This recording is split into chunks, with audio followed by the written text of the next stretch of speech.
Hello ভাই, আজকে কিন্তু একটা কথা বলেছি। কথাটা হইলো গিয়া, অনেক মালিকে কিন্তু কাজ করায়, ঠিক আছে। আমারটা আমরা মিস্ত্রির থেকে খুব ভালো বুঝে। হ্যাঁ, আমরা একরকম করলে তারা ইঞ্জিনিয়ার বিস করলে। তো আমার যেটা বক্তব্য, ঠিক আছে, এটা কিন্তু 2 তলা ছাদ। হ্যাঁ, আমরা কিন্তু উপর তলাত কাজ করতেছি, মানে 2য় তলাত কাজ করতেছি। নিচে কিন্তু 1 তলা আছে।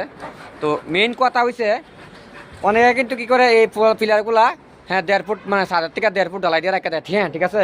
আমি মনে করি ওইটা ভালা। 1.5 ফুট বাইঙ্গা সেরা, যদি বাইঙ্গা সেরা তারা আবার নতুন করে কলম তুলে, এটা একদম 100-100 সলিড। এটা আমি সরকার দিনটা কইতাছি।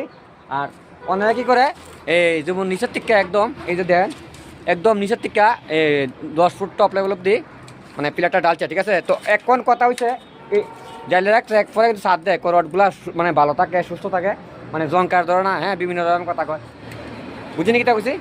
আমার কথাটা আপনারা বুঝতে পারছেন? তো এই কাম জীবনও করবেন না। আমার ভিডিও আমি আপনারা লাগে যথেষ্ট পরিমাণ করি, আপনারা কিন্তু বুঝেন না, ঠিক আছে।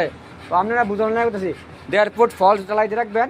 হ্যাঁ, যাতে মানে কম সিমেন্ট বালু দিয়ে ঢালাই করে রাখবেন। 2 ফুট কম সিমেন্ট বালু দিয়ে ঢালাই করে রাখবেন। এটা পরবর্তী সময় ভাঙ্গে সেটা আপনারা পিলার তুলবেন।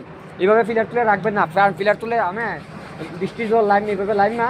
হ্যাঁ, বুড়োটা জঙ্কারে খেলায় বা নষ্ট হয়ে থাকা, ঠিক আছে। তো এই কামটা আমি একদম পছন্দ করি না।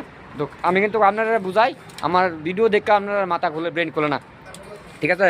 তো আর আমার ভিডিও ভালো লাগলে অবশ্যই একটা ভালোবাসা দিয়ে দেন, #রাজমিস্ত্রি।